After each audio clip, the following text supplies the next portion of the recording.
सारी वीडियो सारी छोटे बड़े बाणा राम राम बेबे एक कहानी सुनावा सुन लो बेबे किसी लागे बताइए। बैठ लो। अच्छा बे केरल राज्य का राजा था बे मेधावी नाम का आता है ना। उसके राज्य पे है ना दूसरे ने शत्रुआ ने हमला कर दिया और उस लड़ाई में वो राजा मारा गया और जो उसकी रानी थी ना वह गेल सती होगी। तो उसका एक छोटा सा बालक रह गया 4-5 साल का और उस बालक ने जो वह उनकी दाई माँ थी ना वह अपनी गेल लेगी कुंदनपुर और मेहनत मजदूरी करके बेबे उसने अपना पालन पोषण लगी उस छोटा सा बालक ने। और वो बालक तो ती घना प्यारा था और उसने मतलब उस बालक ने देख कर और उसके रंग ढंग चाल डाल देख कर उसने सब प्यार करया कर दे। आते एक बार उड़े कहानी नारद मुनि गुजर रहे थे उनने वो लड़का देखा तो उसने उस लड़के थे है ना नारद मुनि ने 1 शालिग्राम की मूर्ति दे दी और वह शालिग्राम की मूर्ति उसने दे पाछे और उस लड़के का मन है ना उस हरि के भजन में लग गया। वो तो सारी आना हरि का भजन करे जाता जो छोटे छोटे बालक है ना उन इकट्ठे कर हरि का भजन करे जावे उसमें लग गया। इससे उसने लोग और भी ज्यादा पसंद करने लगे। एक छोटा सा बालक किसा प्यारा गावे है और हरि का भजन करे है। हाँ अन्य बालका ने अपने इकट्ठे कर ले। हाँ तो जो फिर उस राज्य का राजा था ना वो कति गड़ा महात्मा था वो सारे अणु भी भगवान का ध्यान में रहा करता मोह माया तो कति दूर है और अपने राज्य का जो राजकाज था उसका मंत्री संभाला करता सारा सौदा और वो मंत्री सा था उसका सिर्फ ध्यान था धन कमाने में और अपना राजकाज चलाने में। और जो उस मंत्री का एक बेटा था मदन नाम का वो भी भगवान का भगत है। तो सारी आना ना ऋषि मुनिया ने बुलाकर अपने घर पर सत्संग कराया करता उस मंत्री का बेटा। तो एक बार उसके घर में कीर्तन चल रहा था तो उन जो ऋषि मुनि बैठे थे ना उनने देखा कि रोड पर जानते बालका की आवाज इसी सुने जानू भगवान का भजन कर रहे हो। हाँ और वो लड़का जो था वो भगवान का भजन करता जान लग रहा अपनी टोली ने लेकर। तो उन ऋषि मुनिया ने उससे कही उस लड़के ते मदन ते अग भाई कौन लड़का जा रहा है भगवान का कीर्तन करते हुए एक बार इनको अंदर बुला लो। तो वो जो मंत्री का लड़का था ना उन मुनियों के कहने के बाद अरुण ने भीतर बुला लाया। तो भीतर बुला लिया तो ऋषि मुनिया ने बेबे उनका कीर्तन सुना तो उन्हें तो बहुत बढ़िया लग गया। और उसकी हस्तरेखा देख कर और उसके चाल डाल देख कर उस मंत्री तनु बोले आपके राज्य का राजा यूं बनेगा लेकिन आपने ना इसकी बहुत बढ़िया परवरिश करनी पड़ेगी। हाँ इसने जो भी चीज होगी ना वो आपने सिखानी पड़ेगी। इसमें वे सारे गुण हैं जो एक राजा में होने चाहिए। हाँ अतः बेनू कहते मंत्री का आग लगी।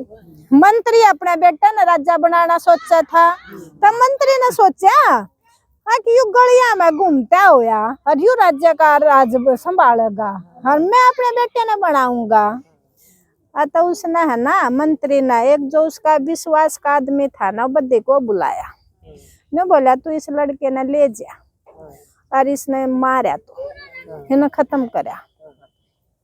हाँ तब उसका अच्छा बढ़िया रकम का लालच दे दिया कि मैं बड़ा इनाम दूंगा तो इसने किसी ने पता खबर नहीं होनी चाहिए तो इसने मारा।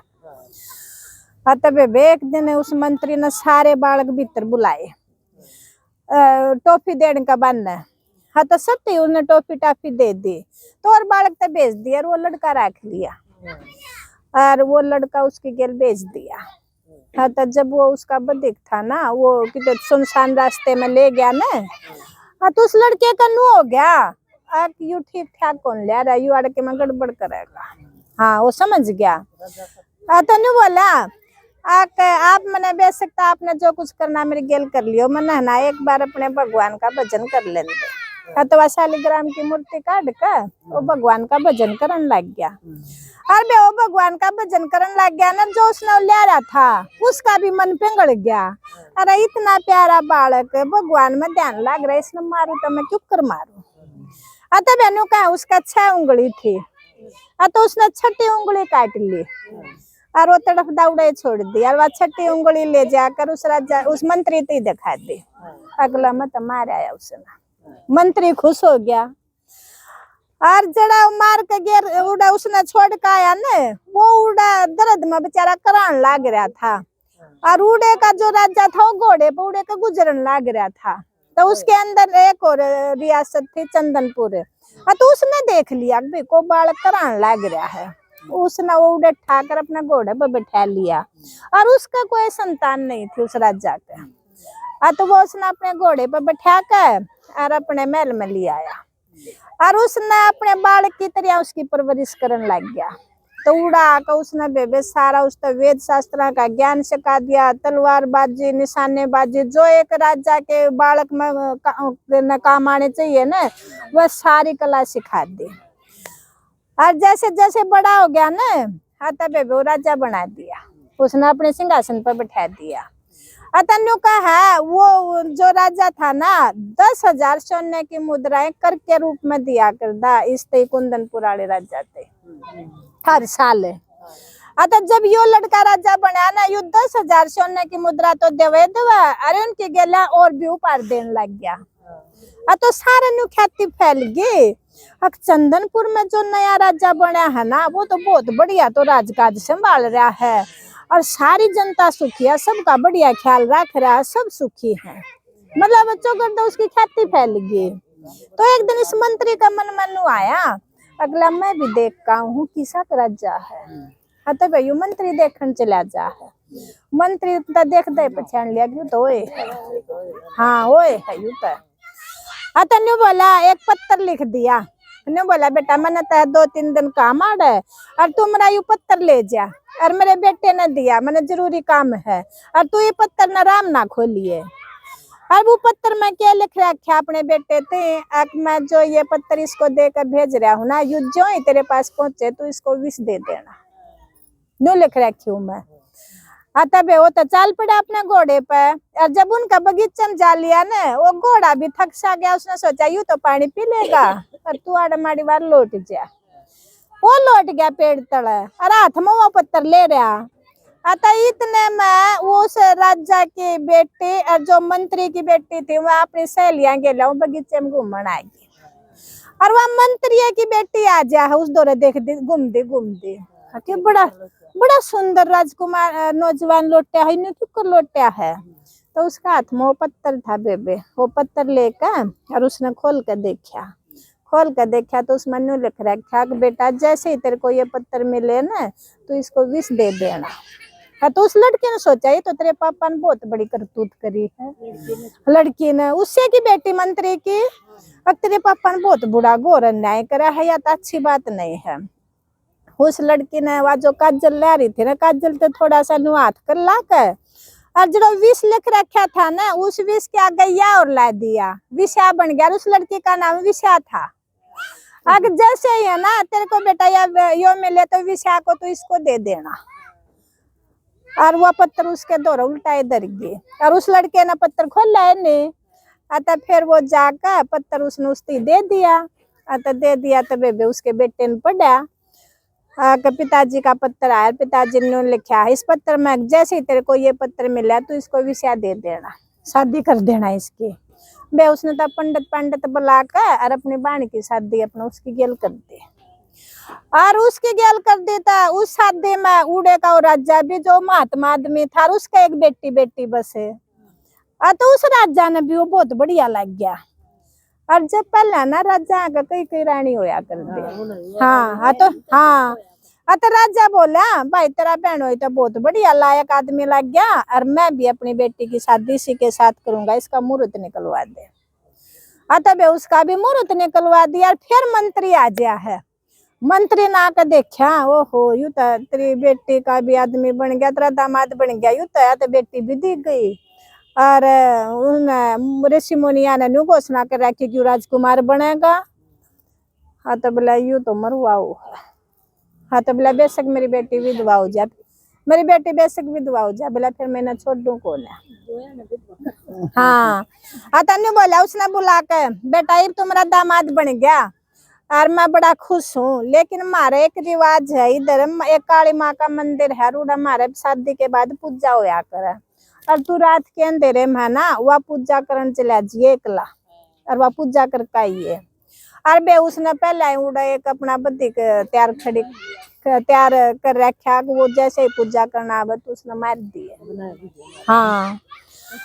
हाँ तो उसने है ना इतने उस राजा की बेटी का मुहूर्त कटवा रखा। राजा ने कहा भाई तुरंत बुलाओ उसको, और मैं अपनी बेटी की शादी इसी मुहूर्त में करूंगा। तो जो वो मंत्री का बेटा था वो तुरंत उसने बुलाने गया, और वो पूजा करने जा रहा थाली लेकर हाथ में। तो मंत्री का बेटा बोला तू ऐसे करिया, पूजा की थाली तो मन दे दे, पूजा तो मैं कर पाऊंगा, और तू नहीं से मुहूर्त में शादी करनी है। राजा ने कही है भाई राजा की बेटी से।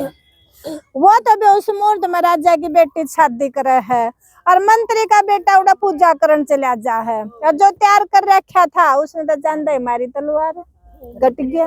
हाँ तब फिर मंत्री नु देखन जा है, अक मरया के ना मरया। मंत्री गया बाजा, मंत्री ने देखा इधर तेरा बेटा मरया पड़ा है। तब मंत्री ने अपने होश हवास खो कर अपने तलवार मार ली, मंत्री भी मर गया। और उसने मंत्री बाजदा हुआ इस राजकुमार ने देखा था, मंत्री बाजा जा था यू शादी करके फिर उन देखन गया तब वो तो दोनों बाबू बेटा मरे पड़े। तब फिर इसने सोचा इसे राजकाज का के है, तुम भी अपने आप ना खत्म कर ले। तो यू अपनी गर्दन में काटने लग गया। तेन कह जब देवी माँ प्रकट होगी, और देवी माँ प्रकट होगी नु बोली नहीं, जो यू मंत्री था बोला यो है ना इतना निकम्मा आदमी था, यू हमेशा तेरे को मारने की सोच रहा था, कई बार मारने की सोची। अब लेकिन इसका बेटा ठीक था, लेकिन इसका बेटा इसके कर्मों के कारण गया है। हाँ तेरे को ये करने की जरूरत नहीं है। तो यू बोला ठीक है, अगर देवी माँ अगर ऐसी बात है ना आप मेरे से खुश हो तो मेरे को बोला आप वरदान मांग लो कुछ भी। तो बोला मेरे को एक वरदान दे दो। पहली बात तो मैंने कुछ नहीं चाहिए, मेरा ध्यान हरि में लग गया रहा हमेशा। दूसरे कोई बात नहीं, इनकी गलती माफ कर दो, ये इन दोनों बाबू बेटा ने आप जिंदा कर दो। हाँ तो वे देवी माँ तो तथास्तु कह और भाई इधर से होगी, वह दोनों बाबू बेटा जिंदा हो गए। जिंदा होंगे और उस मंत्री ने तब उसके गला का पकड़ कर माफी मांग ली, और उस बहनों की भी मेरी गलती होगी, हमने न्यू नहीं करना चाहिए था। फिर देखे दोनों राज्यों का यू राजकुमार बना, और मंत्री ने माफी मांगी। तनु कहे किसी गल बुरा करे न किसी का गल काटे, हाँ तो अपना गल कटा करे। और यह राजकुमार चंद्रहास की सही कहानी है, मतलब सच्ची घटना। हाँ चंद्रहास का सांग भी सुना होगा। हाँ तो चंद्रहास राजकुमार की कहानी है, ये चंद्रहास राजकुमार था। हाँ।